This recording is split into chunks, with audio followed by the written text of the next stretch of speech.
Joining me tonight, Subhrashta, author and founder, The Churn, Karan Verma, author, Tehseen Poonawalla, political analyst, Salim Dharnidharan, spokesperson of the DMK, advocate Mohammad Adil Hassan, spokesperson of the AIMIM, and he's the youth president of the AIMIM. My first question, of course, goes to my friend Dr. Anand Ranganathan, author, scientist, professor, what have you. Dr. Anand Ranganathan, is the worst kept secret of the BBC out? And is that the reason why the BBC has been going, all guns blazing against India? Because Huawei money, as the Spectator has claimed, as Mr. Mahesh Jethmalani has claimed, has found its way into the BBC, and Huawei, apart from being banned both by Australia and the United States, is actually in the middle of a lot of dispute in India and was banned in India as well. In fact, not even allowed to participate in the 5G, auctions that we had. So do you think this is actually a hit-back job on India? Good evening, Navika. Look, I've said this before. Let me repeat it for the benefit of the viewers who probably did not hear it or want to hear it again. I mark for a fictitious child labor Bangalore story. It published a fake claim that India was funding MQM. It apologized for its fake report claiming Live Aid charity money was being used in Ethiopia to buy weapons.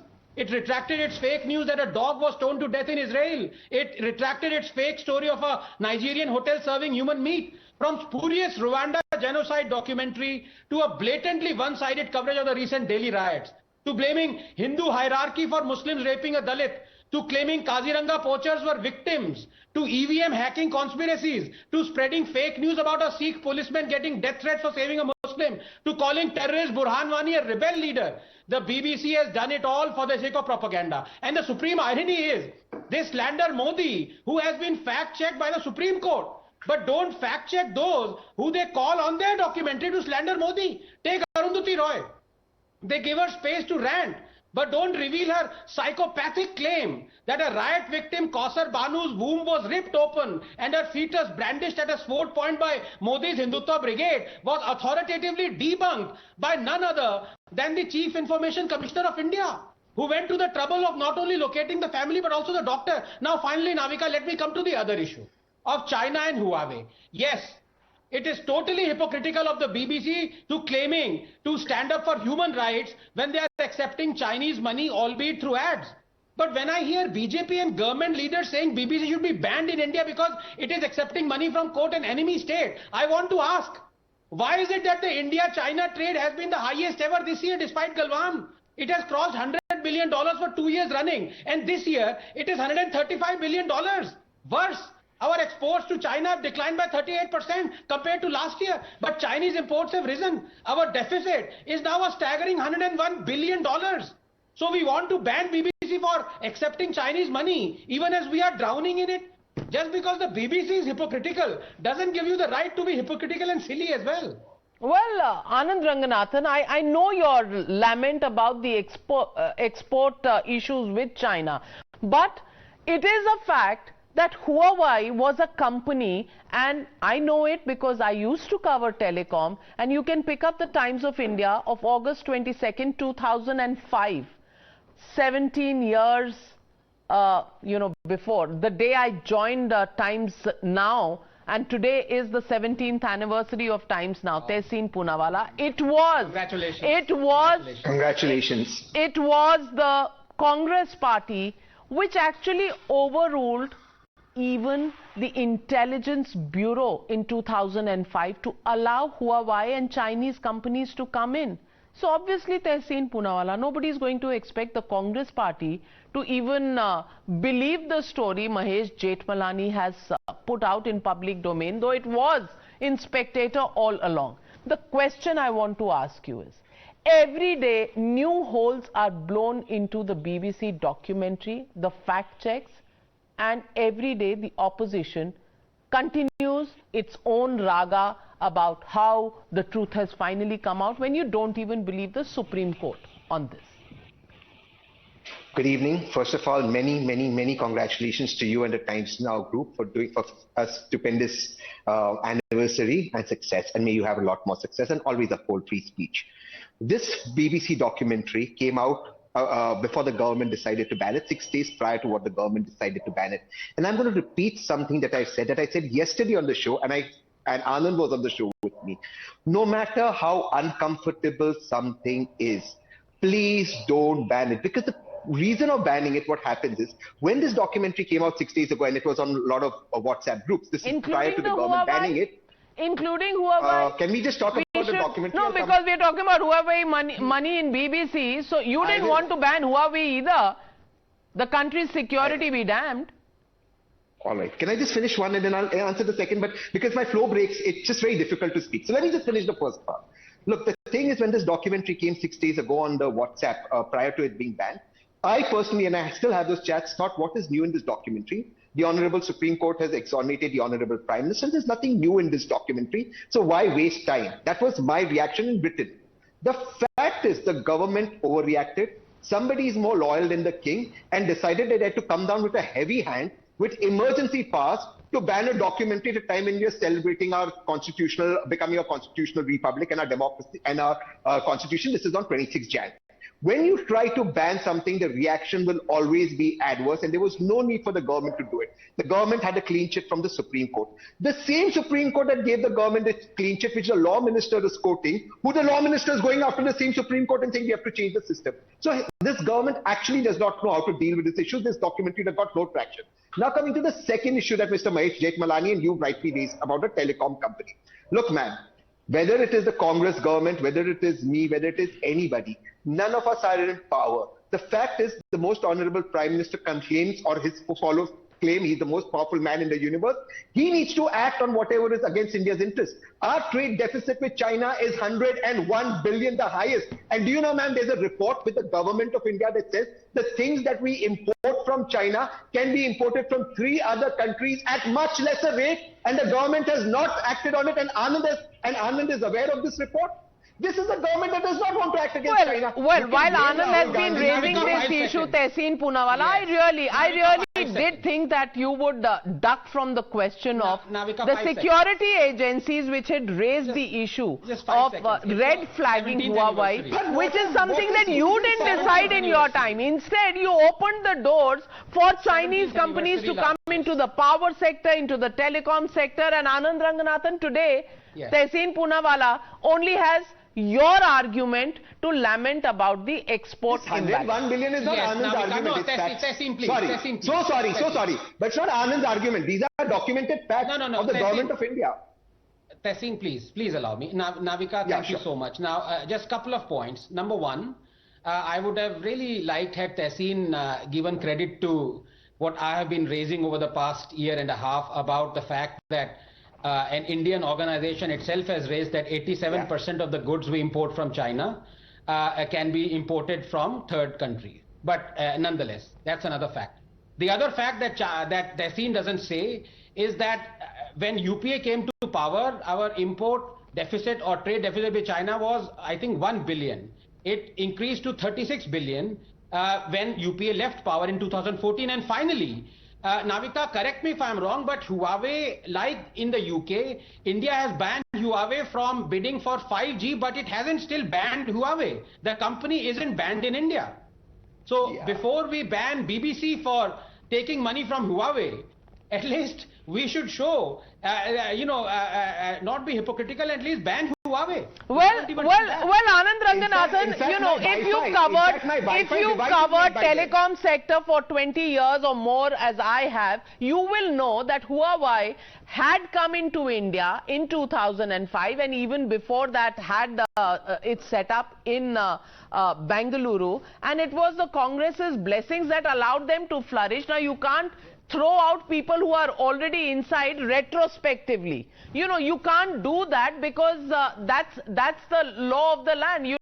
Retrospectively you can't throw out somebody. But yes, the new things are not happening. But Huawei has supplied a lot of telephone exchanges, because in the bidding process China always gave it cheaper, and the fear of the security agencies was that they would bug Indian telecom networks. But that apart, let me get back, Subrashta, into the debate. 1 minute, Tehseen Poonawalla. No, so they can only talk to 5G, not 4G. Subrashta ji, you know, everybody is trying to find, the bogey of why the government hasn't done this or the government hasn't done that. Let us just restrict, because there are too many interconnected and historical things in the telecoms networks that we run in our country. So that's a debate for another day. But let's just look at the pure China link that comes in to BBC. I'm only asking the question, you know, banning, again a side story, whether it was right or wrong, nothing should be banned. Let's take that as a given. But the fact of the matter is, does it give you the real reason why BBC may be putting out this, if the Spectator report is correct and the conclusions that have been drawn by Mahesh Jethmalani are correct? Because the website says that Storyworks, the division of the BBC that does all of this, gives all sorts of certificates to Huawei, and that's the agenda. The money coming in, and how distraught BBC is on finances is anybody's guess.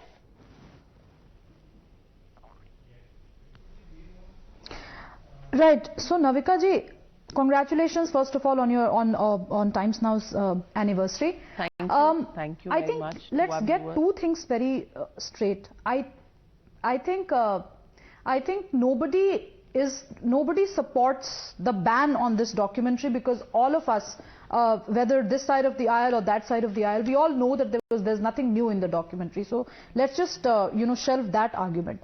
Now, I totally agree with Anand that with this whole trade with China and the kind of relationship that we maintain with China will be called upon when we discuss this controversy in its entirety. And I'll tell you why. Because we all know, Navika ji, you have covered telecom for so many years, and you've been in the thick of, that whole storm and controversy when it was all around. You know it more than anyone else that the government really needs to come out with a detailed clarification, not just for the people, but also for, for research professionals to be able to access this document later on. What has been our stand on Huawei? What should be our stand going forward, and why we cannot take certain stringent measures, if at all the government feels it cannot, retrospectively, as you say. These are official, this is an official communique which ideally should come from the government. Now, that BBC is cash-strapped, that BBC has been anti-India, that BBC's narrative has never favored us, these are all ideological, questions and ideological narratives that we will continue to fight. That's a separate story. It's a completely different issue altogether. That China is investing in BBC in order to harm India, and that BBC is obviously complicit in this entire game plan, calls for a global conversation on the kind of advertisement that organizations like BBC have on their particular platforms, the kind of money that flows in. These are all global conversations. But at a national level, we really need to tackle this. If at all we believe that our internal security, if at all we believe that our international image is being tarnished by international agencies or international corporations or organizations, we really need to take this head on. Where is the government's communique on this? I'm sure that there are a lot of these narrative wars which are going on, but where is the official communication? Well, fair point that the government needs to take action, but I want to get in Salim Dharani Dharan. And I want to ask you, sir, that China playing games, would you trust China more than you would trust your own security agencies, or the fact that, countries like Australia, US, even the UK have banned Huawei, and BBC, for BBC it's a benefactor, and they get their money from them, and then they do this agenda which is an anti-India agenda, which is not the first time they've done it in the past. Yet you will not believe the Supreme Court of India, but believe the BBC. Is that the way the opposition wants to run this entire controversy?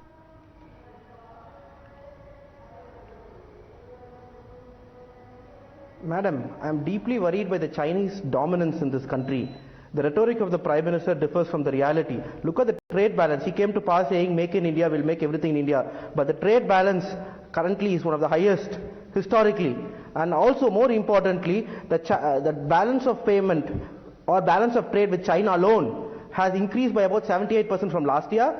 And then Indian imports, right, have increased, and Indian exports have decreased by about 40%. So this is a grave concern. Subramanian Swamy, BJP's own former MP, has said that Chinese are coming and occupying our territory. So our question is the Prime Minister being weak that he's not able to tackle the Chinese? And the report, Hindelburg report, there was a mention of a mysterious Chinese man, Chang Chung Lini, and Vinod Adani having some links. No TV took up that debate, no English channel took up that debate. Why?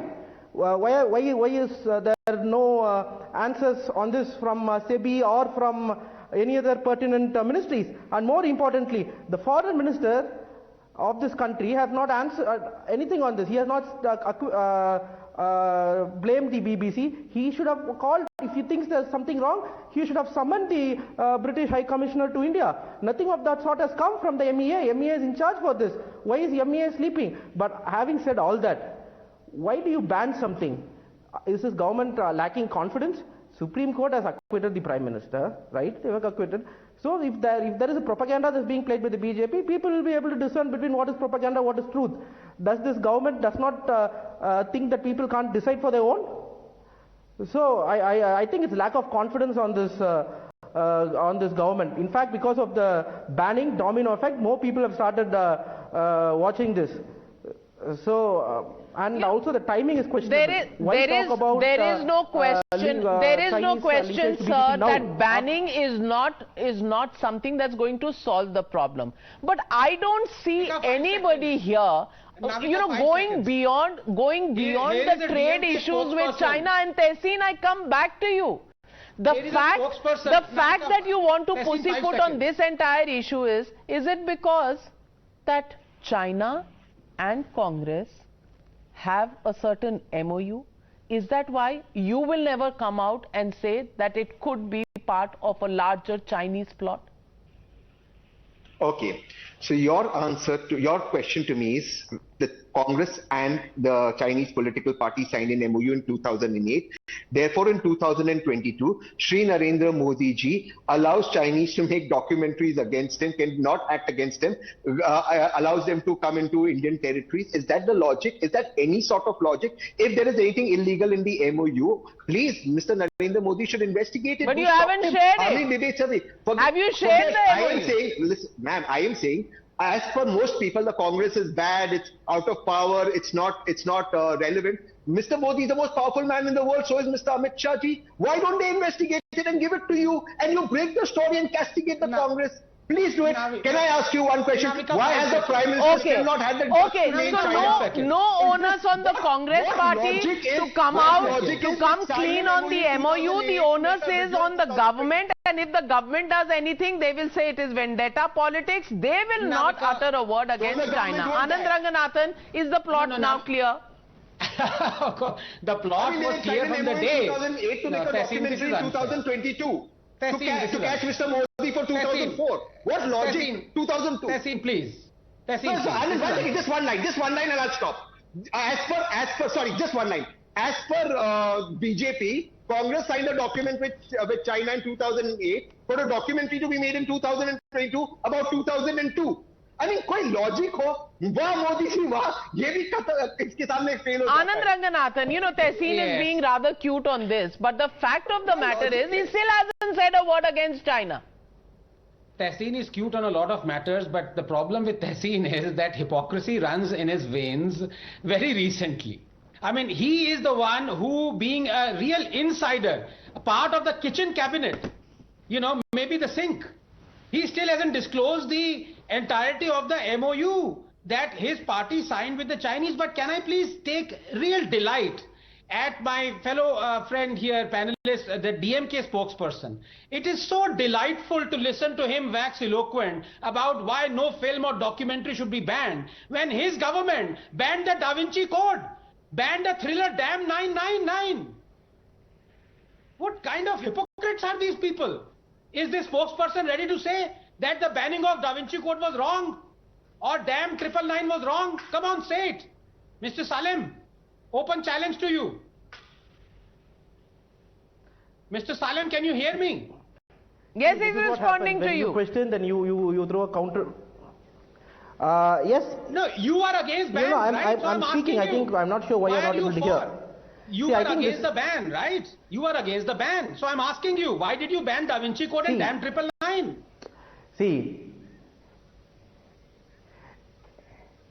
See, I think every situation has to be taken as per the context. The context was to maintain communal harmony then and so on and so forth. But I have a very important question for you. You go back. Let's listen. No, not listen to me. Listen, you have to listen to me now. You will listen to me now. You will listen to me. You listen to me now. See, Shanghai, see, I have answered you. Now you will answer me this. See. You will answer me this now. No. Listen. See, wait. I'm just, let me speak. I'm not letting you speak. No, listen. That's what I'm speaking. Now you tell me why. Mr. Salim, you have not answered him. You have said every situation is different. That's not an answer. That's not an answer, sir. These guys banned damn 999. See, that's thriller, damn 999. See, wait, I am answering you. Now, you see, you're not answering, you're interrupting. There's a difference. I know you don't know Tamil, but I hope you're not letting me complete. You're not letting me complete. I asked you a point blank question. Why did you ban Da Vinci Code? Why? Don't make personal remarks.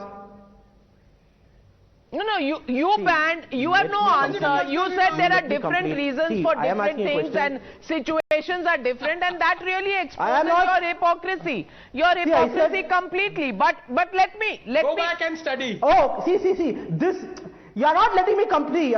Okay. You are not letting me complete. What's your point? Only if I speak I can complete. See, this government, BJP is the government that can... raise your voice. This government, BJP, does not have any moral standing to talk about freedom of speech. My question is only one thing. Shanghai Tunnel Engineering was given a project for 1,200 crores along the border by this BJP government in 2020. Why? Right? Recently in 2020, the railways have given 39,000 to order 39,000 railway wheels from China, Chinese company. Why? Why are you diverting the issue, Mr. Salim? Why are you diverting the issue? The issue is on the ban. The issue about Chinese investments, the issue about Chinese trade has been dealt with. Why don't you respond? Why are you being hypocritical about bans? You say the government of the day has banned the BBC, which is a wrong thing, but you do this banning business every single morning. You know, it's pot calling the kettle black, but let me get in Karan Verma. 1 minute, let me get in Karan Verma. Karan Verma, the question here is, and let me read out this report in the Times of India, front page in 2005, 16th of August, as I said. Raising concerns about China, the R&AW, the Intelligence Bureau, and the MEA have raised issues about the safety of asking or allowing Chinese companies like Huawei to get into turnkey telecom networks. The fear was expressed, yet the Congress government, all those today who are raising this question on excess trade that is taking place, investments those are taking place, why don't they answer about why the doors were opened in the first place when China had been banned from coming into the infrastructure sector, both power and telecoms. China came into it only during the UPA. I think it was a colossal strategic blunder, a deliberate blunder perhaps by the Congress party back then when we had a trade deficit of less than, I think, $1.2 billion with China back in 2005, and it ballooned to $36 billion post the agreement between the Congress party and the CCP. But Navika ji, right now when we are debating this, the US is considering a blanket ban on any sale of technology to Huawei. This is the kind of potential danger the US sees in Huawei. And there is a reason, there is a pattern. In the last 3 years, Navika ji, China has invested $318 billion across the EU. It has taken over as a majority shareholder in 360 companies across Europe, as per a report by Bloomberg. What that shows is that China has strategic interests in places across the globe. And in 2016, Xi Jinping in a media summit, he made no bones about it. He said we need to increase our media influence across the globe. And for that, there is a $10 billion annual budget earmarked. So these are facts in the public domain. Exactly, So and some China of those is funding millions this, are if getting Huawei is into behind this, BBC, I and don't then think any one BBC of us does is a surprised. hit job on Indian government of us and should Prime be Minister surprised. Modi. So, Advocate Mohammad Adil Hassan, आपको ये China का plot नहीं नजर आता? आपको supreme court पर भी कोई ट्रस्ट नहीं है? मैम, चाइना के साथ झूला झूल रहे थे प्रधानमंत्री जी। अभी बाली में चाइना के साथ गले मिल रहे थे प्रधानमंत्री जी। 2013 में मेरे पास प्रधानमंत्री जी का डॉक्यूमेंट्स मौजूद है, वीडियो मौजूद है, जिसमें बीबीसी को सम्मान दे रहे थे, बोल रहे थे आकाशवाणी और दूरदर्शन से ज्यादा ऑथेंटिक बीबीसी है। अगर महेश जेठमलानी साहब के सबूत है, let him, ask him to go to Supreme Court. ऐसा क्यों बेचैन होते हैं? एक फिल्म से इतना, ये मोदी सरकार एक फिल्म से क्यों डरी हुई है? एक बीबीसी एक डॉक्यूमेंट्री से अगर मोदी सरकार डर गई तो 56 इंच का सीना कहां है? वो 56 इंच का सीना जो गलवान वैली और डोकलाम में जो घुस रहे हैं चाइनीज लोग, कहां है वो? ना कोई घुसे हैं, ना कोई घुसेंगे। क्यों सुब्रमण्यम स्वामी सुबह शाम ट्वीट कर रहे हैं? क्यों द हिंदू, क्यों सुशांत सिंह ये रिपोर्ट कर रहे हैं? आखिर इतनी जो आबादी बढ़ रही है बॉर्डर पर, क्या कर रहे हैं मोदी जी? इतने एक डॉक्यूमेंट्री से मेरा देश का प्रधानमंत्री डर जाए, मुझे समझ नहीं आ रहा है कि प्रधानमंत्री क्यों डर रहे हैं। चाइना से हर दिन नहीं, आनंद रंगनाथन कहना चाह रहे हैं, Subrasha ji, I am coming to you. वो तो बीजेपी ही के आनंद भाई, आनंद जी तो बीजेपी। लिख दीजिए, मैं तो शरिया का हूँ, मैं शरिया का, आप शरिया के नहीं है, आप मैं कॉन्स्टिट्यूशन को नहीं मानता इंडिया आपकी तरह, आपकी तरह मैं इंडियन कॉन्स्टिट्यूशन को नहीं मानता। हम मेरे से ज्यादा संविधान को कोई नहीं, मेरे से ज्यादा संविधान को कोई मानने वाला नहीं है।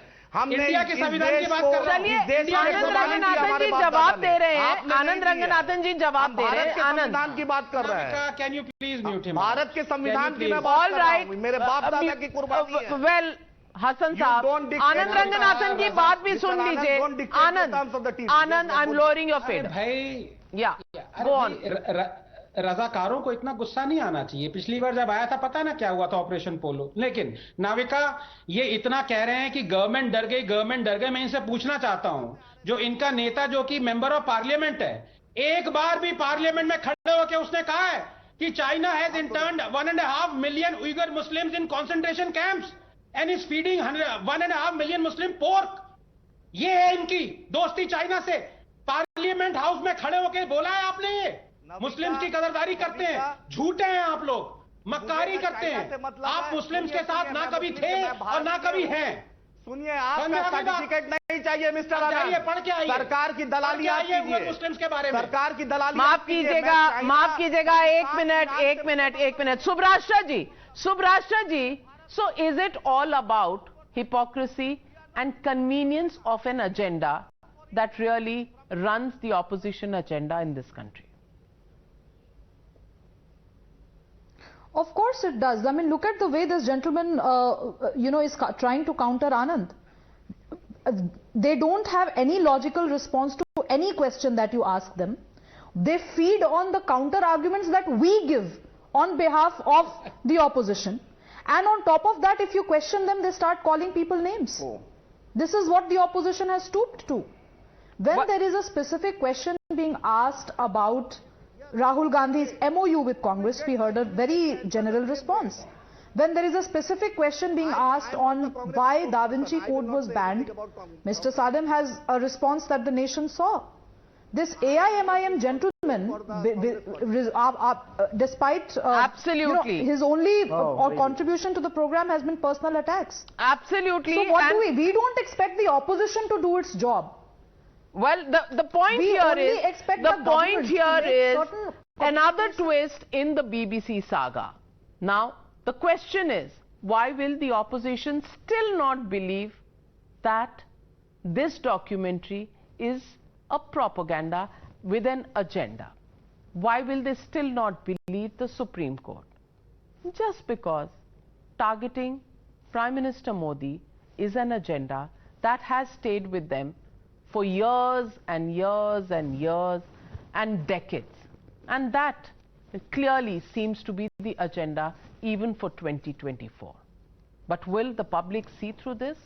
We'll have to wait and watch. Thank you very much to all my panelists for joining me on debate number 1. On the other side, ladies and gentlemen, despite a negative report by